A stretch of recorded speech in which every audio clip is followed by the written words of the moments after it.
तो भैया एक बार पुनः आपके और हमारे प्यारे से YouTube चैनल एमकेएस क्लासेस में सभी का स्वागत करते हैं। आज हम आपको 11वीं कक्षा में, ठीक है ना, गणित समांतर श्रेणी के प्रश्नावली 9D को स्टार्ट करेंगे। 9D में, ठीक है ना, 9C तक तो हम लोग कंप्लीट कर चुके हैं। आज हम 9D स्टार्ट करने जा रहे हैं। 9D स्टार्ट करने से पहले हम उसके बेसिक कॉन्सेप्ट आज जानकारी प्राप्त कर लेते हैं जो कि 9D में यूज होने वाले हैं। तो भैया चलते हैं। एक गुजारिश है आप लोगों से। सबसे पहला चीज़ गुजारिश यही बात का है कि वीडियो अच्छा लगे तो लाइक कर दिया कीजिए, ना अच्छा लगे तो भैया आप लोग लाइक ना करके अनलाइक ही कर दें। मुझे तब भी खुशी मिलेगी कि हाँ आप लोग कुछ हमारा भला सोच रहे हैं। आप कहेंगे सर जी अनलाइक करके आपका भला कैसे सोच रहे हैं? तो भैया मैं भी उसमें अपना भला ही मानूंगा। कैसे? आप लोग क्लास 10th में मित्रता नामक तो पाठ पढ़े होंगे आचार्य रामचंद्र शुक्ल का, और ये बस्ती जनपद जो कि जहां हम रहते हैं, बस्ती जनपद के अगौना नामक गांव में हुआ था। अब भैया मित्रता में आप लोग यही पढ़े हैं कि मित्र दो प्रकार के होते, एक चापलूस होता है और एक मेरा परम मित्र होता है जो हमारे अच्छाइयाँ के साथ साथ बुराइयों के बारे में भी वर्णन करता है। लेकिन चापलूस मित्र बुराइयां नहीं बताएंगे, कहेंगे यार बुराई बताएंगे तो ऐसा ना हो कि वो मुझसे नाता ही तोड़ ले। तो भैया आप चापलूस ना बनिए, आप हमारे परम हितैषी बनिए, क्योंकि हम भी आपके परम हितैषी ही हैं, ठीक है ना। तो अच्छा ना लगे तो लाइक कर दीजिए, अच्छा लगे तो लाइक कर दीजिए बिना सोचे समझे, और अपने मित्रों को भी बता दीजिए कि क्लास 11th की भी क्लास यूट्यूब पर एमकेएस क्लासेस जो कि मनोहरे की बुक से पढ़ाई जा रही है। पूरे यूट्यूब के इतिहास में शायद कोई मनोहरे का बुक पढ़ाया होगा, वो बंदा केवल मनीष सोनी ही है कि जो आपको मनोहरे की बुक से अपना सारा क्लास कंटिन्यू करता है, ठीक है ना। इसी के साथ साथ 9th भी पढ़ाते हैं, 10th भी पढ़ाते हैं, 12th भी पढ़ाते हैं। तो आप अपने छोटे भाई बहनों सबसे बता दीजिए कि सर आपके मनीष सर के द्वारा, ठीक है ना, यूट्यूब के माध्यम से मैथ पढ़ाया जाता है और फीस भी पढ़ाई जाती है। तो आइए चलते हैं। 9D स्टार्ट करने से पहले हम उसके बेसिक कॉन्सेप्ट के बारे में चर्चाएं कर लेते हैं। हाँ, लिखा है समांतर माध्य, हेडिंग है समांतर माध्य, जिसे अंग्रेजी में हम लोग कहते हैं अर्थमेटिक मीन। अर्थमेटिक मीन और RAM, ठीक है ना, A for arithmetic, M for mean. अब समांतर माध्य, माध्य का मतलब कहीं ना कहीं मध्य से है, माध्य का मतलब कहीं ना कहीं मध्य से है। तो ध्यान दीजिएगा, समांतर माध्य किसके अंतर्गत पढ़ रहे हैं? समांतर श्रेणी में। तो श्रेणी का होना किसमें होना चाहिए? समांतर श्रेणी में, तबे समांतर माध्य होगा। तो समांतर माध्य के लिए प्रतिबंध है कि श्रेणी समांतर श्रेणी में ही होना चाहिए। तो कह रहा जब तीन राशियां समांतर श्रेणी में हो तो मध्य राशि के शेष दो राशियों का समांतर माध्य शॉर्टकट में सामा कहते हैं। ये अगर समझ में नहीं आया तो बाय एग्जांपल्स हम आपको समझाने का प्रयास करते हैं। जैसे 2 4 6 8 dot dot dot are in AP। बताओ ये हमारे पास एक प्रोग्रेशन है, वो AP में है कि नहीं है? तो भैया बिल्कुल AP में है, ये तो अब खिलौना हो चुका है। तो ये AP में हो गया, प्रतिबंध फॉलो किया। अब बात आया समांतर माध्य। तो कहने का मतलब मध्य राशि, बताओ 2 और 6 के मध्य में कौन है? 4। तो 2 और 6 का समांतर माध्य कितना होगा? 4।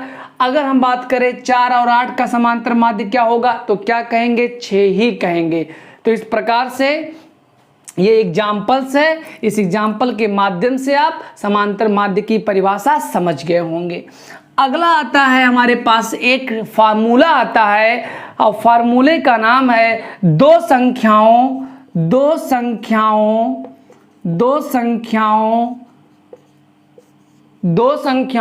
A और B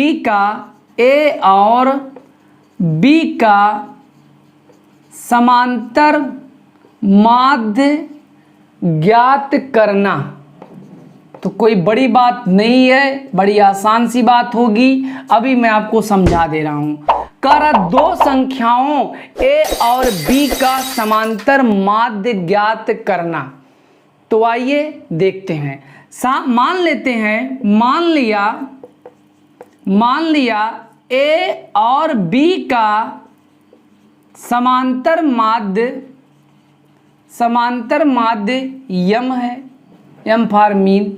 मान लिया ए और बी का समांतर माध्य यम है। अब आप बताइए भैया 2 और 6 का समांतर माध्य क्या था? 4 था। जाहिर सी बात है 2 और 6 के बीच में कौन होगा? 4 होगा। तो इसी प्रकार से ए और बी के बीच में कौन होगा? यम होगा। तो यहाँ से अतः लिख सकते हैं ए कामा एम कामा बी ये किस में होंगे भैया? आर इन एपी में होंगे। ए हमार लाल जब ये एपी में होंगे तो इनका कॉमन डिफरेंस मतलब T2 minus T1 equal T3 minus T2 ये नियत होगा।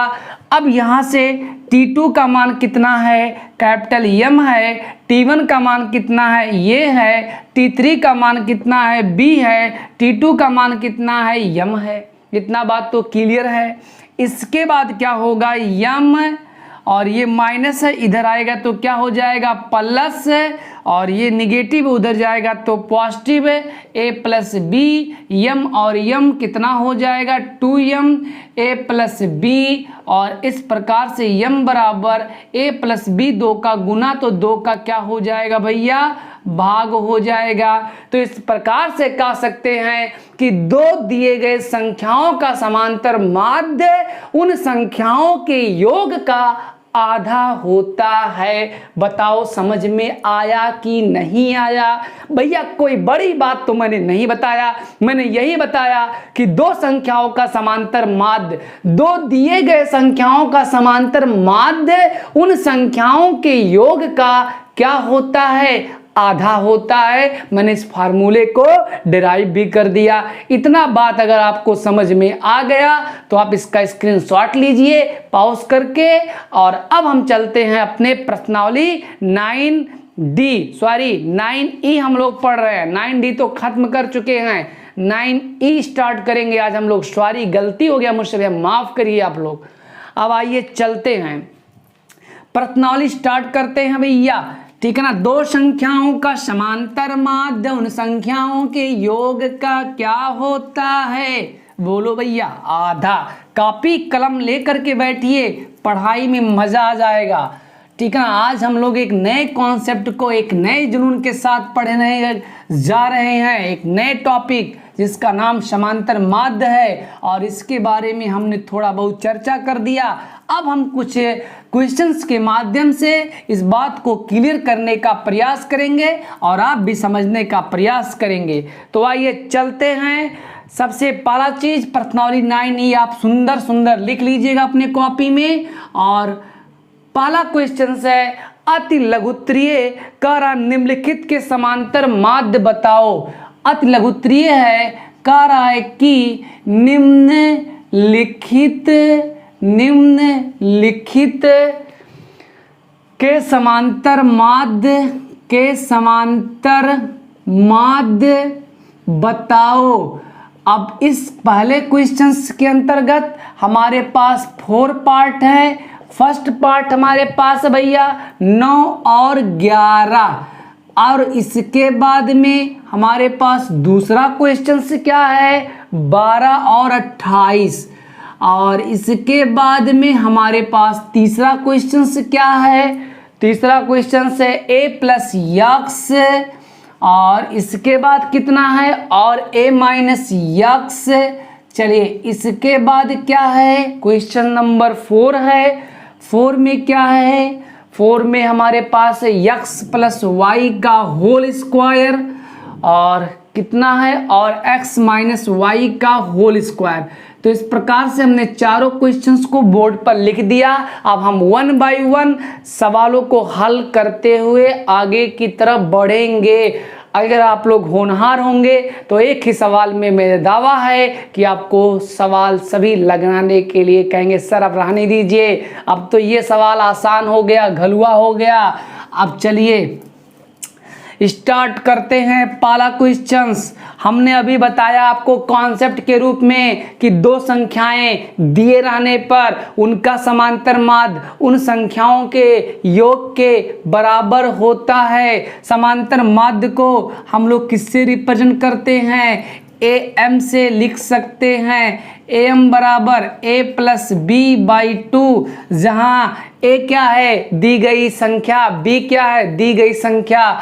तो बहुत आसानी से यहाँ से सपोज करते हैं कि ए बराबर कितना है 9 और बी बराबर कितना है 11। हमें निकालना क्या है समांतर माध्य। तो a plus b by two 9 plus 11 by two, और इस प्रकार से am इक्वल 11 9 20, 20 बटा 2, 20 बटा 2, 2 एक 2, 2 दाइम 20, और इस प्रकार से am हमारे पास कितना आ चुका है 10। तो भैया हम लोग कह सकते हैं कि 9 और 11 का जो समांतर माध्य होगा वो कितना होगा 10 होगा। इसके बाद अब मुंजवानी सवाल डायरेक्टली लगाएंगे। 12 और 28 का समांतर माध्य कितना होगा 12 धन 28 बटे 2 हो जाएगा। 8 2 10, 2 1 3 1 4 बटा 2, और 20 दूना 40, और इस प्रकार से am बराबर कितना आ चुका है 20 आ चुका है। एक बार पुनः इन्हीं संख्याओं के योग का आधा कर लेना है। काहे करना है इसका डेराइव मैंने पहले ही कर दिया। 8 2 10, 2 1 3 1 4, 40 बटा 2 कितना हो जाएगा आपके पास 20 हो जाएगा। अब हम क्वेश्चन नंबर 3 की तरफ रुख करते हैं, ठीक है ना। कोई दिक्कत नहीं होने देंगे, ये मेरा वादा है। बस आप लोग केवल और केवल मन से पढ़ाई करते रहें और हम मन से पढ़ाते रहें, और हम तो पढ़ाएंगे ही पढ़ाएंगे भैया। तो मैं आप लोगों से भी गुजारिश करता हूं कि जो काम करिए मन से करिए। अब आइए क्वेश्चन नंबर 3 हमारे पास है a प्लस यक्स, और इन्हीं संख्याओं के योग का क्या करेंगे भैया आधा कर लेंगे, और जो होगा वही समांतर माध्य होता है। तो ब्रैकेट से कोई यहाँ तात्पर्य नहीं है। हाई देखिए प्लस यक्स माइनस यक्स शहीद हो चुका है। A M equal a twice time क्या है रे बबुआ a बाई 2 से 2 cancel, at last am equal a। इस प्रकार से हमारा इसका समांतर माध्य कितना निकला भैया a निकला। कुछ लोग कहते हैं सर जी आप फास्ट पढ़ाते हैं, नहीं हम फास्ट वहीं पढ़ाते हैं जहां क्वेश्चंस इजी होते हैं। हाँ जब स्टार्टिंग क्वेश्चंस कोई आएगा तो उस चीज को मैं विधिवत बताऊंगा। क्यों? क्योंकि अगर एक सवाल समझ में आ गया तो अगर आप ढंग से गणित पढ़ते हैं तो आगे के सवाल हमें बताने की कोई आवश्यकता है ये नहीं है। चलिए अब उसके बाद हम लोग चलते हैं क्वेश्चन नंबर 4 में। बड़ी सी आसान सी बात है भैया, हमें क्वेश्चन नंबर 4 में इनका समांतर माध्य निकालना है। तो दो संख्याओं का समांतर माध्य उन संख्याओं के योग का कितना होता है रे भैया आधा होता है। a प्लस बी का whole square, a minus B का होल स्क्वायर। नाउ सॉल्व, ठीक है ना। ए एम ठीक है ना, ए स्क्वायर मतलब x square b square plus 2ab।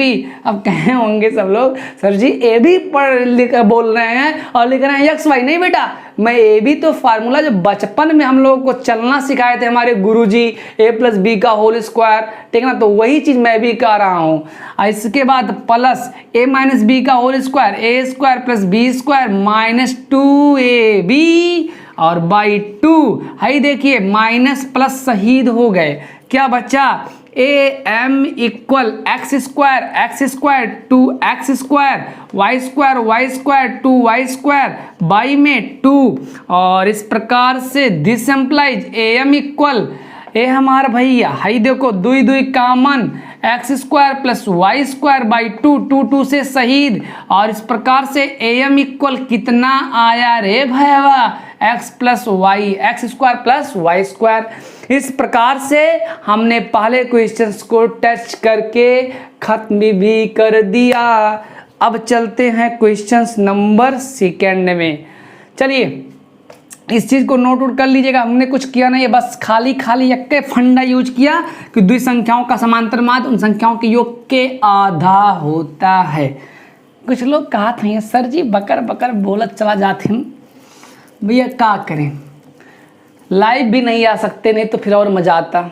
Main problem है नेटवर्क की यहाँ, और सब्सक्राइबर की, यार सब्सक्राइबर तो आप लोग के बस में है, सब्सक्राइबर तो करवा सकते हैं, बस कुछ नहीं करना है, आप करिए, अपने मित्र को बताइए, मित्र मित्र से बताएगा, एक चैन बनाइए, और अगर आप लोग चाहेंगे तो हम स्टार भी बना देंगे। लेकिन जब आप लोग चाहेंगे तब, अब कब चाहेंगे वो आप लोग के ऊपर डिपेंड करता है, मेरे चाहने से कुछ नहीं होता है भैया, अब वो आप लोग के ऊपर डिपेंड करता है। ये चीज़ मैं नहीं कहूँगा कि बार बार सब्सक्राइब करवाइए मेरा, नहीं। चलिए क्वेश्चन नंबर सेकेंड, कर 7 और 37 के बीच 9 समांतर माध्य पदों को ज्ञात करो। क्वेश्चन नंबर 2 क्या कर रहा है, बड़ा सिंपल सा सवाल, बहुत प्यारा सा सवाल है। 7 और 37 के बीच, 7 और 37 के बीच, 7 और 37 के बीच 9 समांतर माध्य पदों को ज्ञात करो, पदों को ज्ञात करो। 7 और 37 के बीच 9 समांतर माध्य पदों को ज्ञात करो। तो भैया कोई बड़ी बात नहीं है, एक सवाल समझा देंगे, फिर देखिए जादू, आई एम मैजिशियन, ठीक है ना, मैं जादूगर हूँ, नहीं आप कहेंगे तब मानेंगे, ठीक है ना, मैं तो कुछ भी कह लूँ अपने आप से। अब आइए भैया, 7 और 37 के बीच 9 समांतर माध्य पदों को ज्ञात करो। तो भैया आगे की रही 7, एकदम पीछे की रही 37, और बीच में कै जने रही हैं, 9 जने। कै जने रही हैं, 9 तो ये हो गई, एक टू अगवा 10, एक टू पिछवा कितना हो गए रे भैया, 11 हो गए। तो आइए मान लिया, अब मान लिया, कोई गाना मत गाना, मान लिया 7 और 37 के मध्य, मान लिया 7 और 37 के बीच 9 समांतर माध्य A1, A2, A3, A4, A5, A6, A7, A8, A9 हैं। अब आप लोग चाहे कैपिटल मानिए चाहे स्मॉल मानिए, वो आप लोग के ऊपर डिपेंड करता है। तो मान लिया 7 और 37 के बीच 9 समांतर माध्य, इतना इतना इतना फलाने धमाके सब आइए भाई, ठीक है ना। तो अब यहाँ से हो जाएगा 7 ये हो गया, और A1, A2 dot dot dot A9, और एकदम लास्ट में कौन है, 9, ठीक है ना। तब प्रथम पद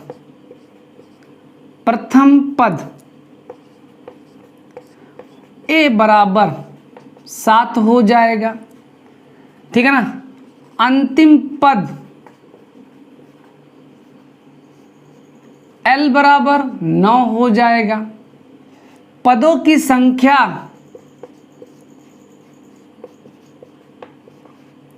ठीक है ना, 9 टू रखें, 9 2 11, पदों की संख्या 11। अब इसके बाद फार्मूला कौन सा लगाएंगे, फार्मूला सूत्र L बराबर A plus n-1 into D. Now put the value of L, 9 A 7 n, कितने पद है भैया, 11 -1, D अननोन है। अब यहाँ से क्या होगा, प्लस है, इधर आएगा तो माइनस, 9 में से 7 गया 2, और उसके बाद में 11 में से 1 गया 10, D हो गया। और इस प्रकार से D का मान अगर लिखना चाहें, या 10D बराबर 2, 10D बराबर 2 और D इक्वल 2/10, और दिस एम्प्लाइज 2 एकम 2 पंचे 10, और हमने D का मान निकाल लिया 1/5। किसी को कोई आपत्ति हो तो बता दीजिए। हमने D का मान निकाल लिया। अब आसानी से, ये तो मुझे पता ही पता है, अब आइएगा आसानी से हम एक एक करके 9 समांतर माध्य तो निकाल लेते हैं। प्रथम समांतर माध्य पद कौन सा भैया, प्रथम समांतर माध्य पद हमारे पास A1 है, किसी को कोई शक नहीं होना चाहिए। A1 कौन सा पद चल रहा है, A1 दूसरा पद चल रहा है, तो हो जाएगा A प्लस D। और ठीक है ना, A का मान कितना है, A का मान हमारे पास है 7 धन डी का मान कितना है, डी का मान है 1/5, 7×5 = 36/5 हो जाएगा। थोड़ा सा कैलकुलेशन चेक कर लेते हैं, ठीक है ना। 7 और 37 के बीच गलती किए हैं, गलती कहाँ किए हैं समझ गए होंगे। 7 और 37, यहाँ 37 होना चाहिए और यहाँ भी आपके पास 37 होना चाहिए, सॉरी मिस्टेक के लिए, यहाँ भी 37 होना चाहिए। 37 में 7 गया, कितना बचेगा, 30 बचेगा। और इस प्रकार से आप पा जाएंगे, ठीक है ना। 10 सेकंड में 10, 10 3 30 और डी बराबर आप पा जाएंगे 3। अब देखिए भैया, लोग अगर क्लास में होते या लाइव होते तो बच्चे तुरंत कहते कि सर जी यहाँ मिस्टेक कर रहे हैं आप, क्योंकि ये मिस्टेक तो नॉर्मल मिस्टेक है, इसे मिस्टेक नहीं कहेंगे, बस भटकना केवल कह सकते हैं, ठीक है ना। अब यहाँ से a + d, a का मान कितना हमारे पास है, 7 है और d का मान कितना है, 3 है। तो इस प्रकार से पहला समांतर माध्य हमको मिला 10। अब अगला समांतर माध्य निकालने के लिए 3 ऐड कर देंगे।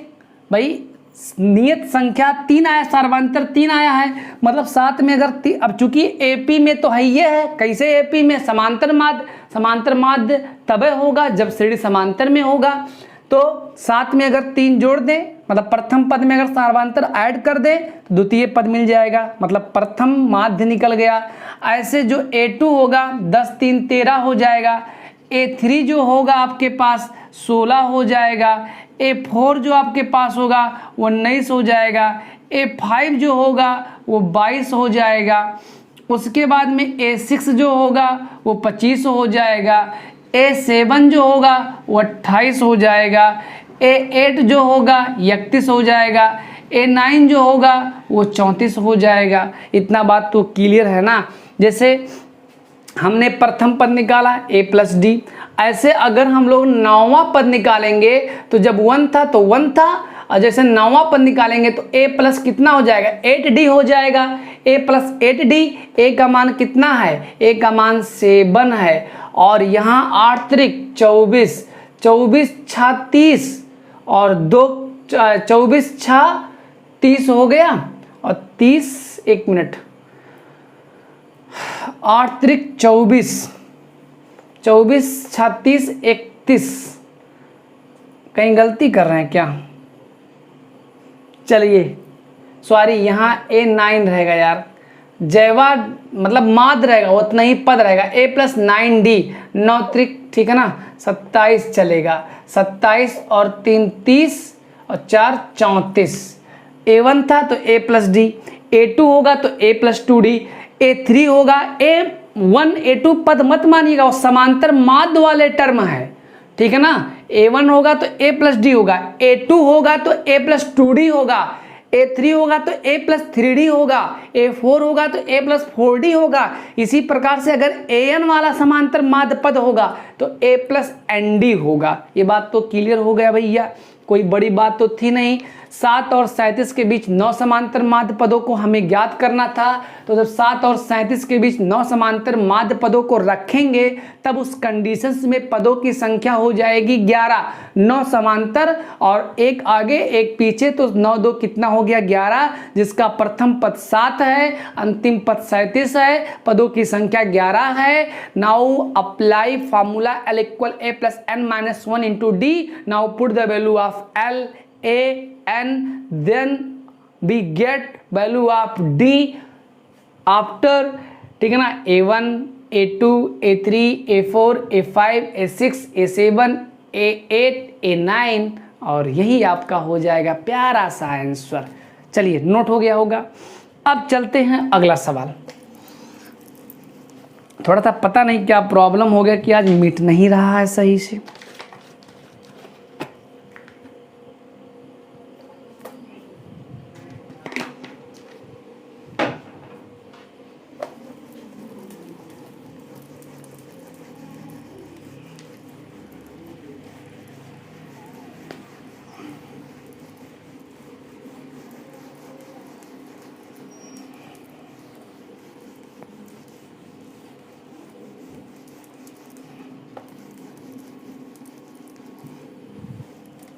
चलिए भैया मिट चुका है। अब हमारे पास क्वेश्चन नंबर 3 आ रहा है। क्वेश्चन नंबर 3 क्या कह रहा है, 3 को फ्री कर दो, इतना आसान बना दिया जाए। 25 और -8 के बीच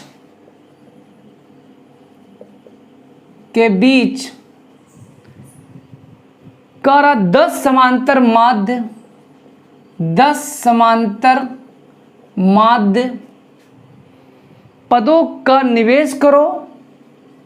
पदों का निवेश मतलब इनपुट, पदों का निवेश करो तथा इन माध्य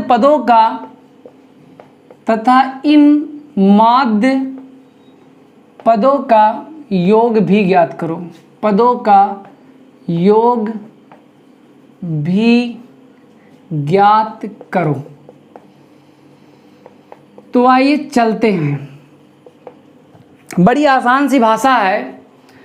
यही कहा है 25 और -8 के बीच 10 समांतर माध्य पदों का निवेश का मतलब डालिए, इनपुट करिए। तो ये तो क्वेश्चन नंबर 2 ही हो गया, और इसके बाद ये अगले मतलब पिछला बीता हुआ प्रश्नावली हो जाएगा। भाई योगफल तो पढ़े हैं ना। तो आइए सबसे पहला चीज मैं शॉर्टकट लिखूंगा, 25 और -8 के मध्य 10 समांतर माध्य पदों को रखने से कुल पदों की संख्या n बराबर 1 और 1 कितना हो गया 2, इन्हीं के बीच में 10 लोगों को रखना है। पदों की संख्या 12 हो जाएगा। किसी को कोई शक बता दे अगर कोई प्रॉब्लम हो तो। इसके बाद में ठीक है ना, पदों की संख्या n बराबर 12। अब यहां से क्या करना है, तो 25 हो गया और -8 हो गया। सपोज करते हैं पहला A1 हो गया, A2 हो गया, A3 हो गया, डॉट डॉट डॉट, और इस प्रकार से ये हमारे पास A10 हो गया। अब यहाँ से क्या है, A बराबर हो गया 25, L बराबर हो गया -8 और N बराबर हो गया हमारे पास 12 और D बराबर हो गया क्वेश्चन ऑफ मार्क। अब लगा दीजिए फार्मूला, L बराबर A plus n-1 into D. L का मान कितना है -8 है, A का मान कितना है 25 है, धन n का मान 12 -1, D अज्ञात है, -8 25 और धन 12 में से 1 गया, कितना हो जाएगा आपके पास, 12 में से 1 गया 11 D हो गया। अब इसके बाद क्या है, यहाँ से हो जाएगा ठीक है ना -8 और इसके बाद में ये प्लस है, इधर आएगा तो क्या हो जाएगा माइनस इक्वल 11D। बात क्लियर है ना, या 11D इक्वल 8 5 13 2 1 3 माइनस 11 करने में 11 3 33 और हमने D का वैल्यू प्राप्त कर लिया -3। D का मान हमें मिल चुका है -3, किसी को कोई शक नहीं होना चाहिए। अब इसके बाद में अब एक एक करके सभी हम माध्य को ज्ञात कर लेते हैं। तो प्रथम माध्य हमारे पास A1 और A1 का मतलब A प्लस डी होगा। भाई A प्लस डी वाला जो दूसरा टर्म होगा इस AP का, वो प्रथम समांतर माध्य A1 होगा और उसका मान A प्लस डी होगा।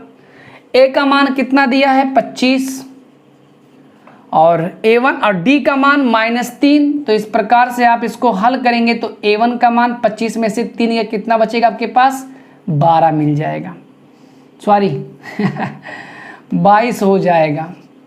तो ये हमारे पास A1 निकल चुका, 25 में से 3 गया 22। अब A2 निकालना अगर आपको तो A प्लस 2D हो जाएगा, बट कोई आवश्यकता नहीं है। हमें क्या करना है, तथा इन माध्य पदों का योग भी ज्ञात करो। हमें ज्ञात करना 10 पदों का योग, 10 पदों का योग, जिसमें से प्रथम माध्य पद हमारे पास है कितना, प्रथम माध्य पद हमारे पास है 22।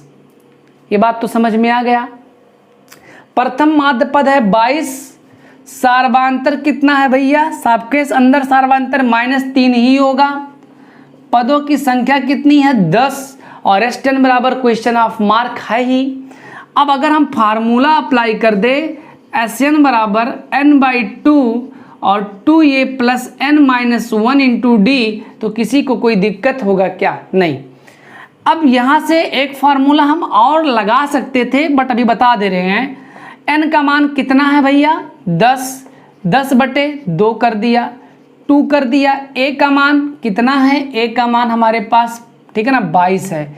a का मान, a का मतलब a1 कितना हमारे पास है 22 है, प्लस n का मान कितना है 10 -1 और d का मान कितना है -3। इतना बात तो आप लोगों को समझ में आ ही गया होगा। अब 2 पंचे 10, 22 दूना 44 और प्लस माइनस क्या होगा -10 में से 1 गया 9, 9 त्रिक 27 होगा। इतना बात तो क्लियर है। और इसके बाद अब हो जाएगा 5, 14 में से 7 गया 7 और यहाँ 3 बचेगा, 3 में से 2 गया 1 और 5 सत्ते 35 के 5 हासिल 3, 5 एकन्ने 5 3 8, 17 पचे 85। तो इस प्रकार से उन 10 समांतर माध्य पदों का योगफल कितना होगा 85 होगा। किसी को कोई दिक्कत नहीं होनी चाहिए। एक बार पुनः जैसा कहा था क्वेश्चंस 25 और -8 के बीच 10 समांतर माध्य पदों को निवेश करो, हमने हल किया और हमने निकाल दिया। इतना हो गया ना। इसी के बाद थोड़ा सा हम एक सेकंड मेथड का भी मेंशन कर दे रहे हैं जो कि आप लोग इस बात को समझ जाएंगे। तो आंसर तो 85 आएगा, इसको मैंने यही कहीं लिख लिया। अब इसके बाद हम लोग क्या करते हैं लास्ट टर्म ज्ञात कर लेते हैं, मतलब A10 जो होगा वो A + 10D होगा और A + 10D प्रथम पद कितना मेरे पास है 25 है। प्रथम पद है 25 + 10 और D हमारे पास कितना है -3। तो 8 जो 10 होगा मेरे पास 25 और 10 3 30 और इस प्रकार से जो A10 होगा मेरे पास वो -5 हो जाएगा। हमने 10वां समांतर माध्य पद निकाला -5 निकाल लिया। अब इसके बाद अगर एक फार्मूला लगा दे Sn बराबर n/2a + l, तो देखिए बहुत शॉर्टकट है, n तो 10 ही रहेगा /2 और यहाँ A1 होगा आपके पास, A1 के जगह पर हमारे पास है 22 और l के जगह पर होगा 10वां, तो प्लस माइनस क्या होगा माइनस और 2 पंचे 10, 22 में से 5 गया 17, ठीक है ना। 7 5 12 1 1 2 सही है, 17 पचे 85। देखिए वही चीज़ मिला हमें ना। तो चाहे ये अब आपके प्रेजेंट ऑफ माइंड अगर एक्टिव होंगे आप तो उतना लंबा ना लगा करके यही कहेंगे सर जी लंबा क्या यार, नहीं जानते। अभी आप लोगों को बहुत आगे जाना है।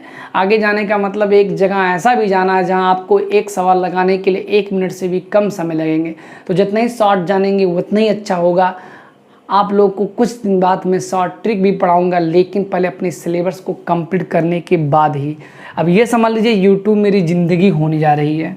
बस आप लोग सपोर्ट करिए, फिर मैं ऐसे ही निरंतर बिना किसी लोभ के आप लोगों का सेवा करते रहेंगे। बस मुझे लोभ इसी बात का है कि लोग मुझे जाने कि मैं कौन हूँ, अच्छा हूँ कि बुरा हूँ। इस YouTube के माध्यम से मैं अपनी क्वालिटी इनक्वालिटी दोनों प्रदर्शन कर रहा हूँ। भाई कुछ लोगों के लिए मैं अच्छा होऊंगा, कुछ लोगों के लिए बुरा। हर व्यक्ति सबके लिए अच्छा नहीं होता है, लेकिन मैं सबको अपना हितैषी मानूंगा, वो चाहे अच्छा मुझे माने या बुरा माने।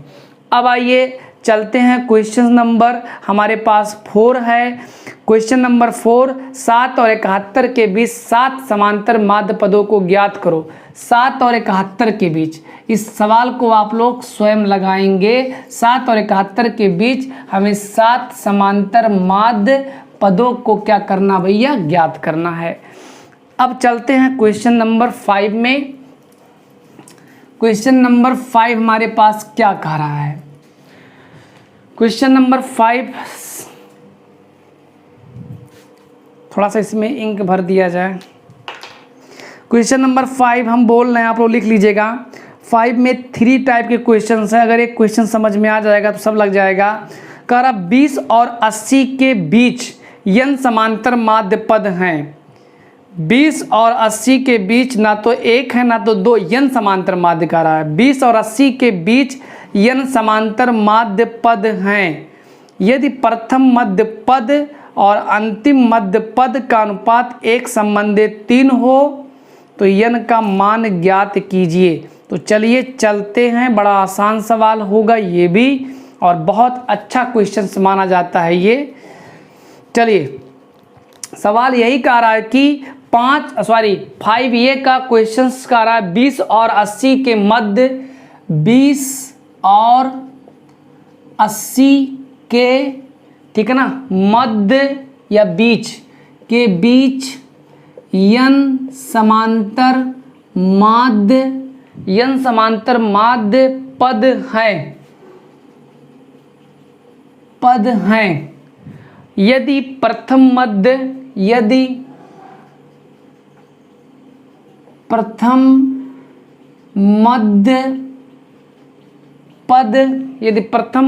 पद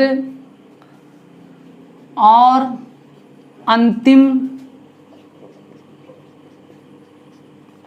अंतिम मध्य पद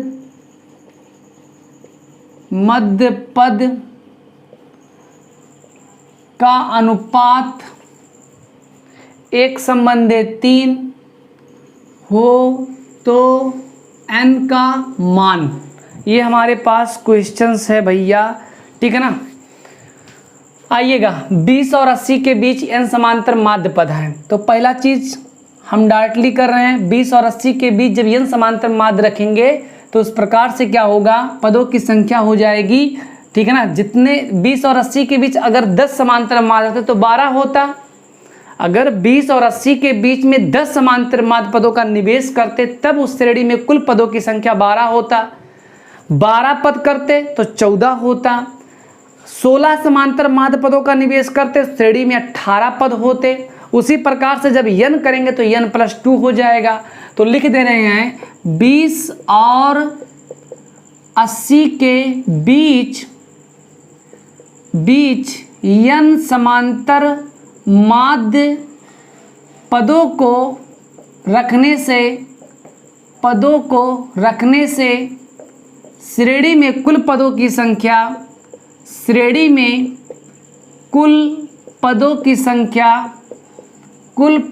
संख्या, अब ध्यान दीजिएगा, एक n ऑलरेडी आ चुका है। यदि प्रथम मध्य पद, चलिए ठीक है,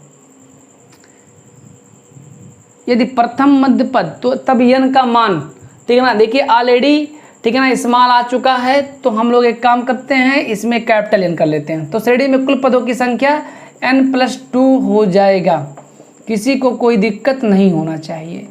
अब जैसे 20 हो गया और ये 80 हो गया, सपोज करते हैं ये पहला समांतर माध्य है, ये दूसरा है, ऐसे ऐसे हमारे पास an है, कोई दिक्कत नहीं होना चाहिए। अब इसके बाद में यहाँ से क्या है कि हमारे पास जो प्रथम पद है वो 20 है और जो अंतिम पद हमारे पास है L वो कितना है, 80 है, और जो कुल पदों की संख्या है वो n+2 होगी, बिल्कुल होगी भैया। और D हमारे पास क्वेश्चन ऑफ मार्क है, ठीक है ना। अब फार्मूला अप्लाई कर लेते हैं, L बराबर A+n-1 इंटू D का। L का मान कितना है 80, A का मान 20 और यहाँ कैपिटल कर दे रहे हैं। कैपिटल N का मान कितना है n+2-1 इंटू D। 80 में से 20 गया 60, n+1 इंटू D, और एट लास्ट हमने D के वैल्यू को फाइंड आउट कर लिया 60/n+1, हमने कॉमन डिफरेंस फाइंड आउट कर लिया। अब इसके बाद क्या होगा, हमें क्या करना है, प्रथम मध्य पद ज्ञात कर लेना है और अंतिम मध्य पद ज्ञात कर लेना है। तो आइए चलते हैं, प्रथम मध्य पद, मध्य की माध्य, चलिए प्रथम मध्य पद क्या है, प्रथम मध्य पद A1 बराबर A+D होगा, क्योंकि श्रेणी का द्वितीय पद है ना। तो A का मान कितना मेरे पास है, A का मान 20 है। डी का मान 60/n+1 है। देखिए रावण के पास रथ है, राम के पास रथ नहीं है, मैंने दे दिया। और इसके बाद में क्रॉस मल्टीप्लाई कर लें तो देखिए हर की समानता, मैंने हर को लाने के लिए एक तो लिख सकते हैं ना। अब क्रॉस मल्टीप्लाई कर देंगे तो 20n + 20 + 60 होल बाई n+1। और इस प्रकार से हमने प्रथम समांतर माध्य पद निकाल लिया 20n और 60 20 80/n+1, या a1 बराबर 20 को कॉमन कर लीजिए n+4/n+1। ये हमने प्रथम माध्य पद निकाल लिया। अब इसके बाद कौन सा निकाल लें? अंतिम माध्य पद।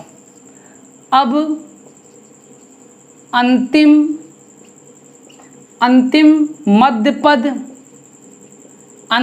पद कौन है?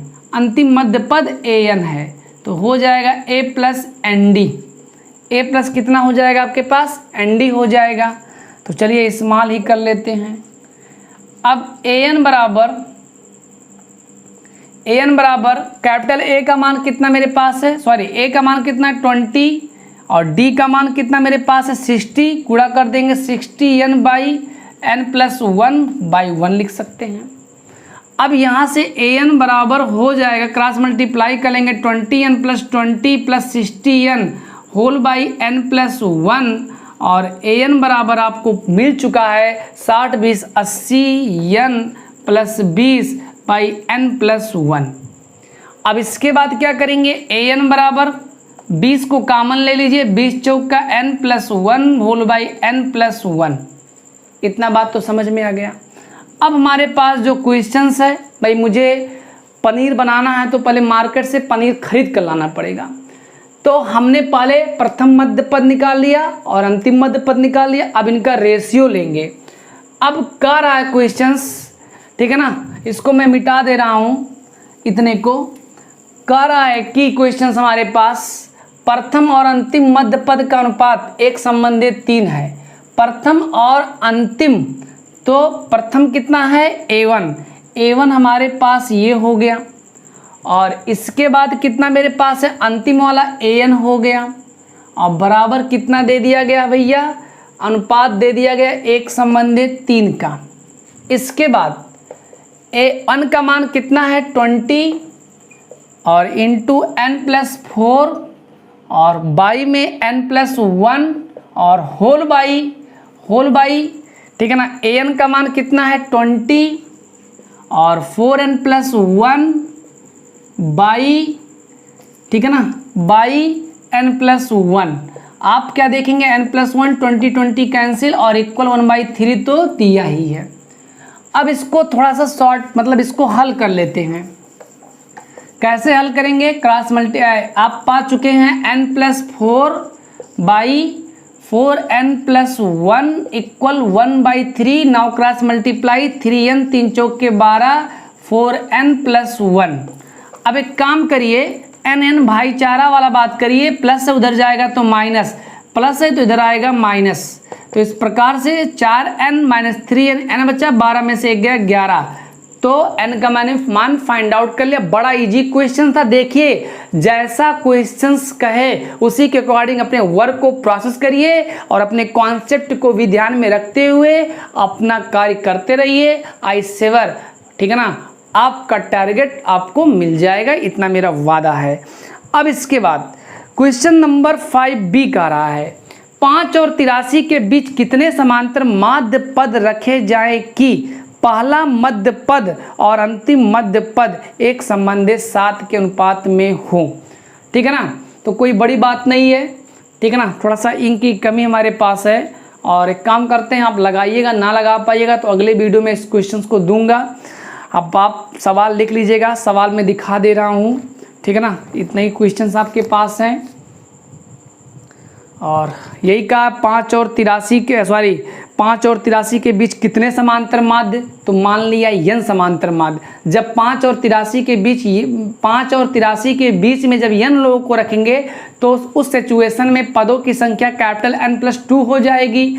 और इसके बाद में प्रथम पद 5, अंतिम पद 83 हो जाएगा। और L equal a+n-1 into D से डी फाइंड आउट कर इस क्वेश्चन में मैंने ज्ञात किया। और इसके बाद में पहला मध्य पद निकाल लीजिएगा और अंतिम निकाल लीजिएगा। I hope you also solve this questions. तब तक के लिए सभी दोस्तों से नमस्कार। अब ये अगला वीडियो में हम आपको सारे क्वेश्चंस को सॉल्व करा दूंगा।